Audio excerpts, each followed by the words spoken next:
അസാധാരണമായ വീര്യപ്രവർത്തികളെ ചെയ്യിക്കാൻ അവന്റെ മേന്മ റൂമാലും ഉത്തരീയവും രോഗികളുടെ മേൽ കൊണ്ടുവന്നിടുകയും വ്യാധികൾ അവരെ വിട്ടുമാറുകയും ദുരാത്മാക്കൾ പുറപ്പെടുകയും ചെയ്തു. അവൻ ശുശ്രൂഷിക്കുന്നവന്റെ മേൽ ദൈവശക്തി ഉണ്ടെങ്കിൽ ചില വിടുതൽ ആ സ്പോട്ടിൽ നടക്കും. അതൊരു വലിയൊരു സിമ്പലാണ്. ദൈവത്തിന്റെ ശക്തി വെളിപ്പെടുന്ന എവിടെയാ? എവിടെയാ?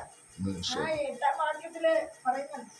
പിന്നെ അവൻ പള്ളിയിൽ ചെന്ന് ദൈവരാജ്യത്തെ കുറിച്ച് സമ്മതിപ്പിച്ചുകൊണ്ട് നീ പള്ളിയിൽ ചെല്ലുമ്പോൾ നിനക്ക് സംഭാഷിക്കേണ്ട കാര്യം വീട്ടുകാരുമല്ല, നാട്ടുകാരുമല്ല, ദേശത്തിന്റെ കാര്യമല്ല. നീ വിശുദ്ധനാണോ? നിനക്ക് നിന്റെ വായിൽ ദൈവവചനം, അതാണ് നീ സംഭാഷിക്കുന്നത്. അതുകൊണ്ട് അവിടെ എതിരാളി പോയി. പള്ളിയിൽ ചെന്നാൽ ഉള്ള കാര്യം പറയേണ്ടെന്നാണ് എല്ലാവരും പറഞ്ഞാലും സഭ പൊട്ടിപ്പോകും. കാരണം ഉള്ളതൊന്നും പറയാം, സോപ്പ് തന്നിട്ട് പൗലോസ് അങ്ങനെയല്ല. വായിച്ചേ.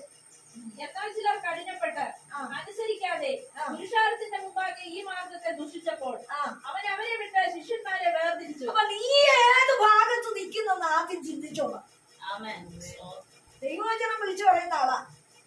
പക്ഷേ കഠിനപ്പെടാതെയും കഠിനപ്പെട്ടും അനുസരിക്കാതെയും ഇരിക്കുന്നവരുടെ ഗ്രൂപ്പിലാണോ, ദൈവത്തിന്റെ സത്യത്തിന്റെ വഴിയിലാണോ? ഞാൻ എപ്പോഴും പറയും, ഒരു വചനം വിട്ടാൽ കിഴക്കും തട്ടും വെട്ടും എന്നൊക്കെ പറയുന്ന ആ വചനം നീ ഓർത്തോണം, തിരിച്ചിട്ടും പറയരുത്. അല്ലേ?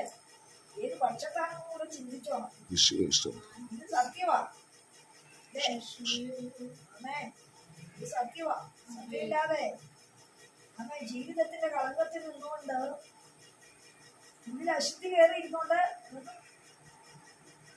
ഇത് സത്യമാണ്. ഇത് പത്യം ഉള്ള കഷായമാണ്.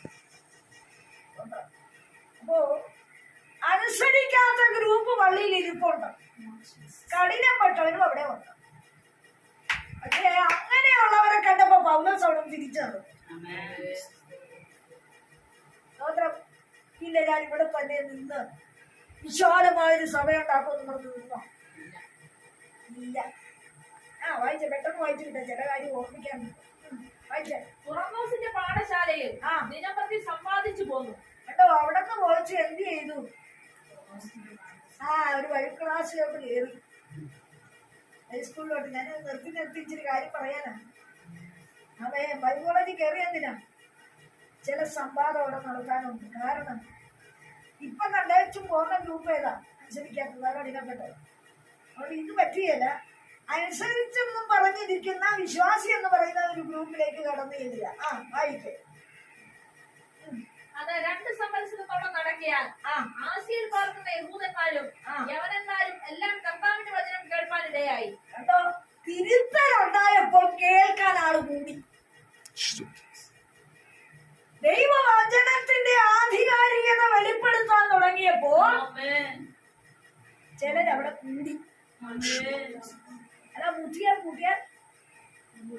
കൂടത്തില്ലെന്ന് നിൽക്കത്തുമില്ല. അനുസരിക്കാത്തതും മറുത്തു പറയുന്നതുമായ ജനത്തിലേക്ക് ഇടവില്ലാതെ കൈനീട്ടിയെന്നാണ് കാരണം അവരൊരിക്കലും അനുസരിക്കില്ല, കഠിനപ്പെട്ടു. ഇനി അടുത്തതും കൂടെ വായിക്കേ. ദൈവം പൗലോസ് മുഖാന്തരം അസാധാരണമായ വീര്യപ്രവർത്തികളെ ചെയ്യിക്കാൻ അവന്റെ മേന്മേലിന്റെ സ്വത്രം. അപ്പോ കഠിനപ്പെടുന്നവരെ നോക്കിയോ അവര് നമ്മുടെ കൂട്ടത്തിൽ നിന്നിരുന്ന കുഴപ്പമില്ലായിരുന്നു ചിന്തിച്ചല്ല കർത്താവ് ഉടമ്പോ. എന്റെ പണ്ട് പറയും, ഉണ്ടായിരുന്നോ അവരൊക്കെ അവിടെ ഇരുന്നോട്ടെ. ഇവിടെ എന്ന് പറഞ്ഞ ക്ലിയറൻസ് നടത്താതെ പാല് കൊണ്ടുവന്ന് ഒഴിച്ചാ പുളിക്കുമെന്ന്. ഇത് പാലാ. ക്ലിയറൻസ് വരാതെ നാവ് പിടിച്ചതിലേക്ക് ഒഴിച്ചാ പുളിക്കും. പക്ഷേ പൗലോസിന് ഒരു കാര്യം അറിയാം, ആള് കൂടുന്നതല്ല പ്രശ്നം, ഒരെണ്ണമെങ്കിലും രൂപാന്തരം. അതുകൊണ്ട് എന്ത് സംഭവിച്ചു? താൻ പോകുന്ന വഴിയിലൊക്കെ വ്യാധി എന്ന് പറഞ്ഞ് രോഗികളെ വ്യാധി പിടിച്ചവരെ കൊണ്ട് കിടത്താൻ തുടങ്ങി. പൗലോസ് ഇതിന്റെ വല്ല കാര്യം ഈ അത്ഭുത രോഗശാസ്ത്രക്കാരല്ലേ ഇങ്ങനെയൊക്കെ വിശുദ്ധി പാലിച്ചത് അല്ലെന്ന്. പിന്നെയോ പൗലോസ് പറഞ്ഞില്ല ഞാൻ വിശുദ്ധനാണെന്ന് പറഞ്ഞോ? വിശുദ്ധിക്ക് വേണ്ടി ഞാൻ നിൽക്കുകയാണെന്നും പറഞ്ഞില്ല, പറഞ്ഞോ? ഇല്ല. പിന്നെ എന്തായി അവിടെ സംഭവിച്ചത്? നിരസിച്ചു കളഞ്ഞ ജനത്തിന്റെ നടുവിൽ നിൽക്കാതെ ദൈവഹിതത്തിന് ചുവട് വയ്ക്കുന്ന ഒരു ഭക്തൻ താൻ ആരെന്ന് ദൈവ സത്യത്തിന്റെ മുമ്പിൽ വെളിപ്പെടുത്തിക്കൊണ്ട് മുന്നോട്ട് പോകയാൽ അവന്റെ മേൽ ദൈവത്തിന്റെ ശക്തിയാവും.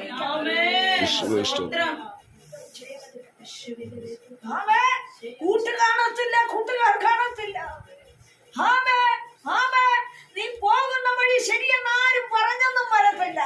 നിരാശിച്ചു കളയുന്ന ജനമുണ്ടോ നിനക്ക് അനുകൂലമായി ദൈവം.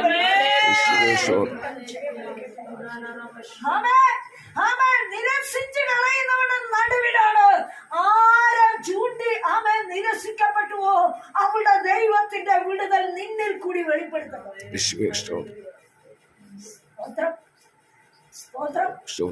സ്തോത്രം. അടുത്ത വാക്യത്തിൽ വായിച്ചേ, ഞാൻ പെട്ടെന്ന് ഓടിപ്പോവുക. അസാധാരണമായ വീര്യപ്രവൃത്തികളെ ചെയ്യിക്കാൻ അവന്റെ മേന്മയിൽ നിന്ന് റൂമാലും മുദ്രയും രോഗികളുടെ മേൽ കൊണ്ടുവന്നിടുകയും വ്യാധികൾ അവരെ വിട്ടുമാറുകയും ദുരാത്മാക്കൾ പുറപ്പെടുകയും ചെയ്തു. അപ്പോ രോഗം, വ്യാധി, ദുരാത്മാവ്, സത്യം, നിയമം, പ്രമാണം മുറുകെ പിടിക്കുന്നവന്റെ മേൽ ഈ ശക്തികൾ വ്യാപരിക്കുന്നു. എന്ത് ജീവിതത്തിന്റെ ഇല്ലാത്ത പാതയൊക്കെ വലിഞ്ഞു കയറുന്ന എവിടുന്ന? എവിടെന്നായി വലിഞ്ഞു കയറുന്നത്, തടസ്സം വരുന്നത്? ശരണ്യ പറഞ്ഞ മറന്നുപോയല്ലോ. സാമു, എന്താണ് തടസ്സം? അടിസ്ഥാനത്തിൽ കെട്ടി കിടക്കുക. അടിസ്ഥാനത്തിൽ കെട്ടിക്കിടക്കുക. എന്താ? 13 വർഷങ്ങൾക്ക് മുമ്പ് വാദിച്ചു നിന്നിരുന്ന ചില ആശയങ്ങൾക്ക് അനുഭവങ്ങളെ വിട്ടുകൊടുക്കയില്ലെന്ന് പറഞ്ഞ് ചേരുകയില്ലെന്ന് പറഞ്ഞ് വാദിച്ചു കിട്ടിയ ചില അനുഭവം ചെയ്യപ്പെടുക്കട്ടെ. ഓർമ്മയില്ലായിരിക്കും. കൊടുക്ക വാങ്ങൽ നടത്തിയ വിഷയം ഉണ്ടല്ലോ, ലക്ഷങ്ങൾ കയ്യിൽ വന്ന വിഷയമുണ്ടല്ലോ. ഉണ്ട്. അന്ന് കമാൻഡിങ് പവർ. ഞാൻ ഇന്ന ആളായി, എന്നെ ശ്രദ്ധിച്ചാല് എനിക്ക് പലതും ചെയ്യാൻ സാധിക്കുമെന്ന് ആശയമുണ്ടായിരുന്നു, ധൈര്യമുണ്ടായിരുന്നു. പക്ഷേ ദൈവം ഡൗണാക്കിയത്. കടവും ബാധ്യതകളും ചുറ്റിവളയുന്ന ഓളമായി നിന്നെ മുഖ്യ സ്ഥാനത്ത് ദൈവത്തിന്റെ ആത്മാവ് പറയുക, ഒരിക്കലും തുറക്കുകയില്ല അതിന്റെ വാതിൽ. നീ വയ്ക്കുന്ന ഭവനത്തിന്റെ വാതിൽ ഐശ്വര്യപ്പെടുകയില്ലെന്ന് വാദിച്ചു കെട്ടിയിരിക്കുന്ന അടിസ്ഥാന കല്ലിന്റെ മേൽ ചില ആരോപണങ്ങളെ നിനക്കെതിരായി വെച്ച് കെട്ടി വാദിച്ചു കൊണ്ട് നിൽക്കുകയാണ്. നിന്റെ കൂടാരത്തിൽ നിന്നെ മുടിച്ചു കളയും. നിന്റെ തലമുറ ശൂന്യമാകണമെന്ന്, നിന്റെ കുടുംബത്തിൽ അയ്യം വിളി കേൾക്കണമെന്ന്, തീരാ നിലവിളിയും മാറത്തടിയും കേൾക്കണമെന്ന് വാദിച്ചു നിൽക്കുന്ന ചില പ്രശ്നങ്ങൾ നിന്റെ കൂടാരത്തിൽ ഓരോ കല്ല് വെച്ച് പണിയുമ്പോൾ അലട്ടുന്ന ചില അനുഭവങ്ങൾ ഉണ്ടെന്ന് കൂടിയൊന്ന് അറിയിക്കട്ടെ. പൂർത്തീകരിക്കാത്ത ഭവനമല്ലേ? സ്തോത്രം. പൂർത്തീകരിച്ചിട്ടില്ല. രക്തം ചെയ്യമെടുക്കട്ടെ. സൈഡിലായിട്ട് കിണറ് അല്ലേ? സ്തോത്രം. എനിക്ക് വീടറിയാൻ പല സ്ഥലവും അറിയാൻ പാടില്ല, ആളെ അറിയാൻ പാടില്ല. പരിശുദ്ധാത്മാവ് അതൊക്കെ പറയുന്നുണ്ട്. സ്തോത്രം. രക്തത്താൽ ജയമെടുക്കട്ടെ. പകല് പരിശുദ്ധാത്മാവ് ആലോചനയെ പറയുക, രണ്ട് ഭാഗത്തും ആഞ്ഞടിക്കുന്ന ഓളം പോലെ കവർന്നു തിന്നുവാൻ വാദിച്ച് വായ് പിളർന്ന് കടന്നുവെന്ന വ്യാഘ്ര ശക്തി നിന്നെതിരായി നിൽക്കുക. ഈ ദിവസങ്ങളിലെ വാക്കിലും ചിന്തയിലും പ്രവർത്തിയിലും വീണ്ടെടുപ്പ് പ്രാപിച്ചവന്റെ പോക്കും വരവും ഗമനവും ആഗമനവും അല്ല വേണ്ടത്. ഞാനെല്ലാം ഓക്കെയാണെന്ന് പറയുന്നുണ്ട്, അല്ല. നിവർന്നു നിൽപ്പാൻ കഴിയാത്ത, നിലവിളിയിൽ സാധിച്ചെടുക്കാത്ത, ആമേ പാളിപ്പോയ ചില പദ്ധതിയുടെ നിരാശയും വേദനയും നിന്നെ അലട്ടിയിട്ട് പലതിനോട് നീ ചീറി നിൽക്കുക, എതിരിടുക. സ്തോത്രം. എന്നാൽ പരാജയപ്പെട്ടതോർത്തുമല്ല, നഷ്ടപ്പെട്ടോർത്തുമല്ല, പോയതെല്ലാം പെരുവഴിയായി പോയല്ലോ എന്നുള്ള പിറുപിറുപ്പുമല്ല, മടങ്ങി വരുവാൻ ചില ആശയങ്ങളിലും മനം തിരിഞ്ഞ് എടുത്തു വരേണ്ടതും അടുത്തു നിൽക്കേണ്ടതുമായ ആമേ വിശുദ്ധിയുടെ അലങ്കാരങ്ങളും നിന്റെ ജീവിതത്തിൽ വെളിപ്പെടേണ്ടത് ആവശ്യമാണ്. ഏറ്റവും ജയമെടുക്കട്ടെ. ആമേ. മൊർദെഖായി എവിടെയാ? അഹശ്വേരോശിന്റെ വീട്ടിൽ എത്തുന്നതിന്, അല്ലെ രാജധാനിയിൽ എത്തുന്നതിന് മുമ്പ് സംഭവിച്ചതെന്തായിരുന്നു? എന്താ സംഭവിച്ചത് അറിയാമോ? ഇങ്ങനെ ബിന്ദുവിടെ പോയി. സ്വതന്ത്രം. യേശുവിന്റെ നാമം. എന്താ സംഭവിച്ചത്? എന്താ സംഭവിച്ചത് പറയാമോ ഒരു വാക്ക്? തന്റെ ജനത്തിനെതിരായി അവരവിടെ വരുന്നതിന് മുമ്പ് സംഭവിച്ചതെന്താ? ആർക്ക് പകരമായ രാജ്ഞിയായത്? വസ്തിക്ക് പകരം. വസ്തിയുടെ കുഴപ്പം എന്തായിരുന്നു? അഹങ്കാരം.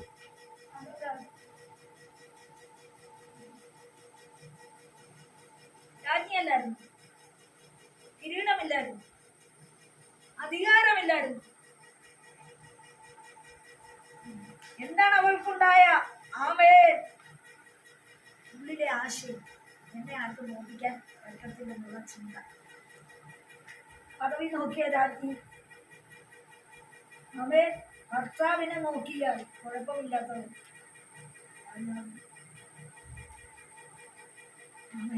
ഉള്ളിൽ തിങ്ങുന്ന ചില ആശയങ്ങൾ, വിട്ടുകൊടുക്കാത്ത, വിധേയത്വമില്ലാത്ത ചില വാക്കുകൾ, പലപ്പോഴും അവയെ വിശുദ്ധിക്ക് വിരുദ്ധമായി ചിന്തിക്കുന്ന നിരൂപണങ്ങൾ എന്താകും? കേട്ടായി മാറും. നമ്മൾ പറയുന്ന ഓരോ വാക്കും, നമ്മൾ പറയുന്ന ആമയെ ഓരോ ആമയെ നിരൂപണത്താൽ കടന്നു വരുന്ന വാദങ്ങൾ ആമയെ ശത്രുവിന് നമ്മളെ ഉപയോഗിക്കാൻ പറ്റുന്ന ഒരു ആയുധമാണ്. ലാബാൻ കയറി വന്നപ്പോ റാഹേലിന്റെ കൈ വിഗ്രഹം ഉണ്ടായിരുന്നില്ലേ? അല്ലെങ്കിൽ ലാബാൻ കയറി വരുമോ? ലാബാൻ എന്തിനാ കയറി വന്നത്?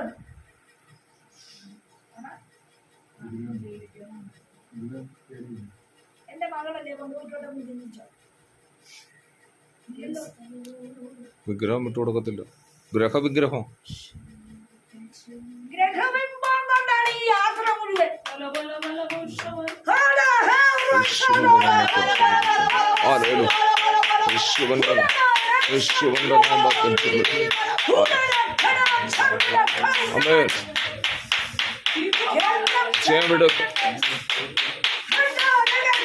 യേശുവിന്റെ നാമത്തിൽ ചെമിടും.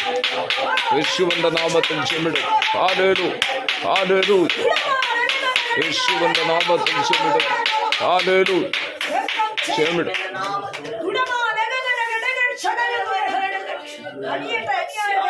യേശുവേ സ്തോത്രം, സ്തോത്രം, സ്തോത്രം. ഹല്ലേലൂയ. യേശുവിന്റെ നാമത്തിൽ, യേശുവിന്റെ നാമത്തിൽ, യേശുവിന്റെ നാമത്തിൽ ഓ സകല ബന്ധനങ്ങളും അഴിഞ്ഞു മാറട്ടെ കർത്താവ്. യേശുവിന്റെ നാമത്തിൽ ചെമിടേക്ക്. ഹല്ലേലൂയ.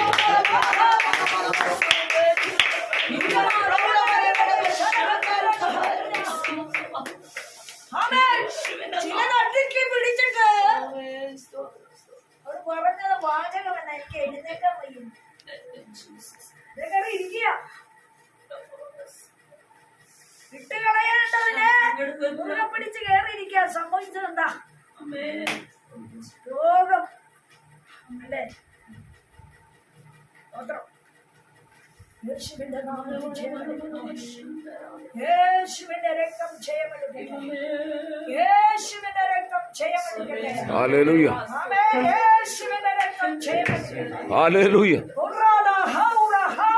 യേശുവിന്റെ നാമത്തിൽ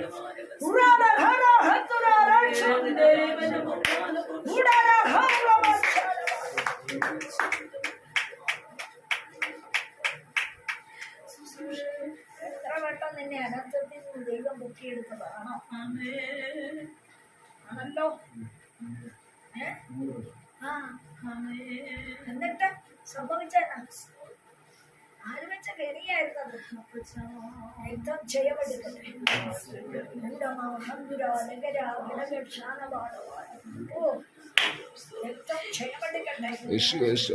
അടിസ്ഥാനമിട്ടപ്പോഴും ഇമ്പമായി സംസാരിച്ചുകൊണ്ട് ശത്രു നിന്റെ മുമ്പിൽ വന്നതാ. ഉള്ളിൽ മറച്ചു പിടിച്ച 7 വക്രതയോടെ ഇമ്പമായി ചിരിച്ചു കാണിച്ച് ശത്രു നിന്റെ മുമ്പിൽ വന്നതാ. എന്തിനാ? ആഴമെവിടെയാ? കളച്ചിട്ട് അതിനകത്ത് ചില ക്രിയ വയ്ക്കണം. അതിനാ കേട്ടോ.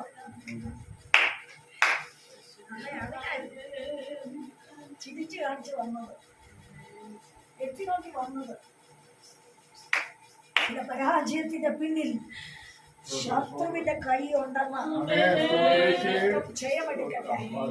രക്തം ചെയ്യമെടുക്കട്ടെ. അവൻ വസ്തിയോട് നമുക്ക് ചോദിക്കാം, വസ്തി നിനക്ക് രാജാവിന്റെ ക്ഷണം അറിയത്തില്ലേ? നിന്റെ ഭർത്താവിനെ നിന്റെ സൗന്ദര്യം കാണിക്കേണ്ടത് അത് അർഹമായ അനുഭവമുണ്ട്. പക്ഷെ ആ സമയത്ത് നിനക്കെന്താ ഇങ്ങനെ തോന്നാൻ കാര്യം? രാജസ്ഥാനത്തെ ഇരിപ്പിട ഇളകി. കാരണം എന്നാ? ആ ഇരിപ്പിടത്തെ അവളുടെ അഹങ്കാരം കൊണ്ട് ദൈവം ഇളക്കാൻ കാരണമെന്നാ? ആ സ്ഥാനത്തൊരു അനാഥയെ കൊണ്ടുവരണം.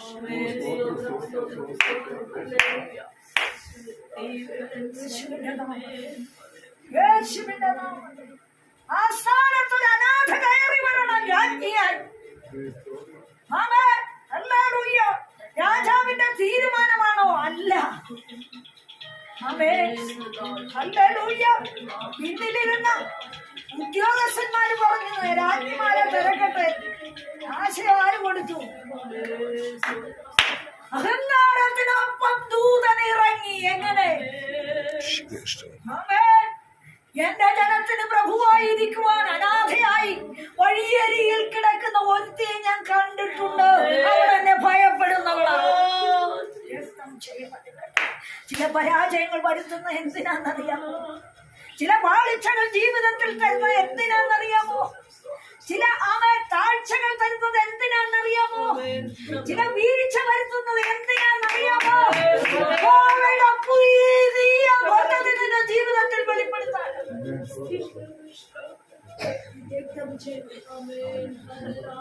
രക്തം ജയമെടുക്കട്ടെ.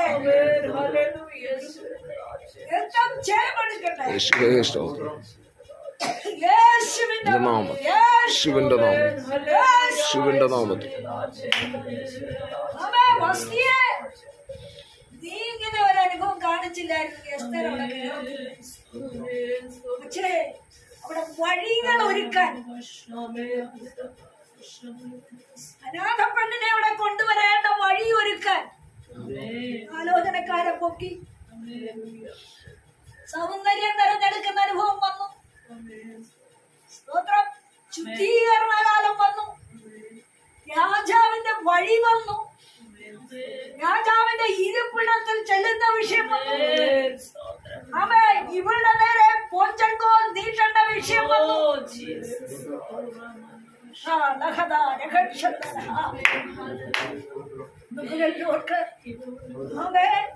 ഒരു വിഷയത്തിന്റെ ശുഭത വരും മുമ്പ് ചില വഴികൾ നിനക്ക് അനുകൂലമായി തെളിയിക്കണം.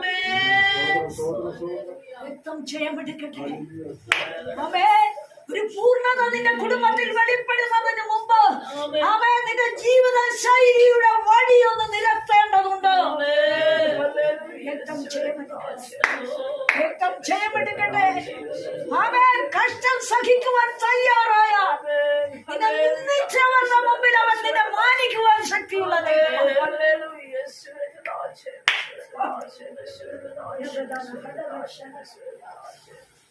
രക്തം ചെയ്യാമെടുക്കട്ടെ. ഹല്ലേലൂയ. ഹല്ലേലൂയ. ആമേൻ. വസ്തിയോട് ചോദിച്ചാൽ വസ്തി പറയും, അയ്യോ ഞാൻ ആ സമയത്ത് ആരോ എന്റെ നാവിൽ കയറി ഇതൊക്കെ പറയും. അത് ഞാൻ രാജാവിനെ അനുസരിച്ചിട്ട് എന്റെ ഭർത്താവാണെങ്കിൽ എനിക്കെതിരെ വിധി മാറ്റി. ചിലരെ നികൃഷ്ട ബുദ്ധിക്ക് ദൈവം ഏൽപ്പിക്കും. ആമേൻ. നിനക്ക് വിടുതൽ വെളിപ്പെടുന്നതിന് മുമ്പ് ചിലരെ ദൈവം നികൃഷ്ട ബുദ്ധിയിലേൽപ്പിച്ച് നിന്റെ വഴിയുടെ ചാലിൽ നിന്നവരെ ഉടക്കി മാറ്റിക്കളഞ്ഞു.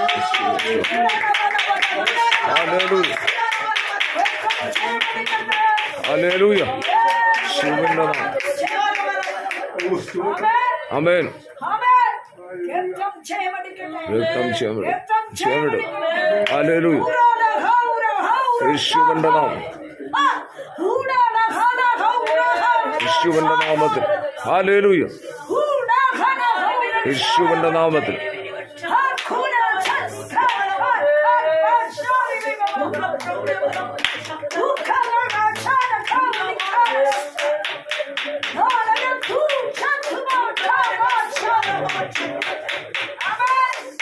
വിദ്യാഭ്യാസത്തിന്റെ യോഗ്യതയുള്ള മകള്, ഏക മകള് വിരൂപിയായി മാറണമെന്ന് വാദിച്ച് അവൻ അവളുടെ തലമുടിയെ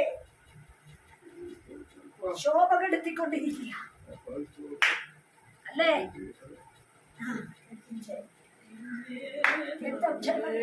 വിദ്യാഭ്യാസം ഡെവലപ്മെന്റ്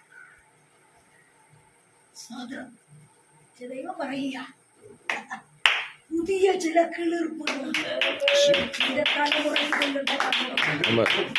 നീ അവനെ പൂർണ്ണമായി പിൻപറ്റിയ നീ അവനെ വിശ്വസിച്ച് പൂർണ്ണമായി അടുത്തു വന്നാൽ അവൻ അടുത്തു വരുന്ന ദൈവം. അവനെ നീ മാനിച്ചാൽ അവൻ നിന്നെ മാനിക്കുന്ന ദൈവം. അവന്റെ വിഷയത്തിൽ നീ സമ്പന്നയാകുവാൻ ശ്രമിച്ച ചില പദ്ധതിയുടെ പാളിച്ചകളിൽ കൂടെ നിന്നെ അവൻ പുതുതാക്കിയത്. സ്തോത്രം.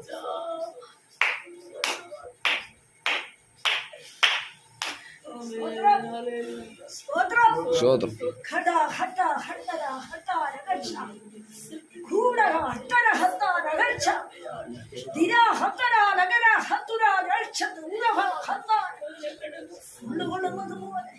ഞെരിഞ്ഞീലിൽ അമർന്നതുപോലെ കട്ടണം ചെയ്തു പോകുന്ന കുളമ്പടി പോലെ കുതിരക്കുളമ്പടി പോലെ നിന്റെ മേൽ ചാടി വീണ ചില ആക്രോശ ശക്തികൾ, നിന്റെ കുടുംബത്തിനെതിരെ വെല്ലുവിളിയോടെ ഉയർന്നു വന്ന ചില മണ്ഡലങ്ങളിലുള്ള എതിരുകൾ.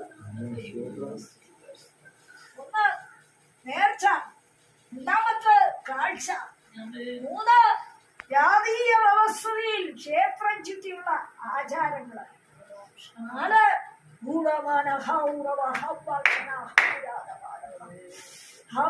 നിന്റെ കയ്യിലുള്ളത് മുതൽ പാറ്റിക്കളയത്തക്കവണ്ണം നിന്നെ പരാജയപ്പെടുത്തുക മാത്രമല്ല ശാപവിഷയമായി ദേശത്ത് ഉടലുമാറാൻ പോരാടിയ ശക്തി ഇന്ന് ആ അവസ്ഥയിലാണ്. ലക്ഷങ്ങൾ കയ്യിലുണ്ടായിരുന്ന ആളാ.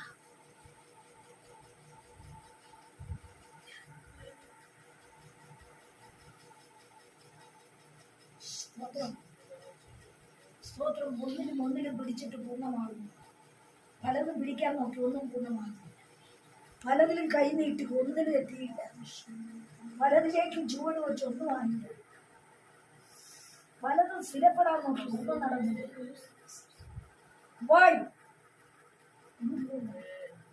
എന്താണ് അതിന്റെ